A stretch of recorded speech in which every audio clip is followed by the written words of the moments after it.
اعوذ باللہ من الشیطان الرجیم، بسم اللہ الرحمن الرحیم۔ محترم سامعین، السلام علیکم ورحمۃ اللہ۔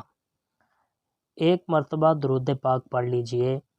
ایک مرتبہ درود پاک پڑھنے سے 10 نیکیاں ملتی ہیں، 10 برائیاں مٹتی ہیں اور 10 درجے بلند ہوتے ہیں۔ اہل نجد کا ایک شخص رسول اللہ صلی اللہ علیہ وسلم کے پاس آیا جس کے بال پراکندہ تھے۔ اس کی آواز میں گنگناہٹ تو سنی جاتی تھی لیکن بات سمجھ میں نہیں آتی تھی کہ وہ کیا کہہ رہا ہے، یہاں تک کہ وہ قریب آیا۔ تب معلوم ہوا کہ وہ اسلام کے متعلق پوچھ رہا ہے، تو رسول اللہ صلی اللہ علیہ وسلم نے فرمایا، اسلام دن رات میں 5 وقت کی نماز پڑھنی ہے۔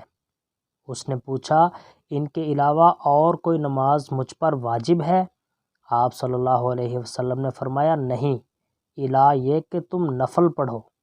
رسول اللہ صلی اللہ علیہ وسلم نے اس سے ماہ رمضان کے روزے کا ذکر کیا۔ اس نے پوچھا، اس کے سوا کوئی اور روزے مجھ پر فرض ہیں؟ آپ صلی اللہ علیہ وسلم نے فرمایا، نہیں، الا یہ کہ تم نفلی روزے رکھو۔ آپ صلی اللہ علیہ وسلم نے اس سے زکوٰۃ کا ذکر کیا۔ اس نے پوچھا، اس کے علاوہ کوئی اور صدقہ مجھ پر واجب ہے؟ آپ صلی اللہ علیہ وسلم نے فرمایا، نہیں، الا یہ کہ تم نفلی صدقہ کرو۔ پھر وہ شخص پیٹھ پھیر کر یہ کہتے ہوئے چلا، قسم اللہ کی، میں نہ اس سے زیادہ کروں گا اور نہ کم۔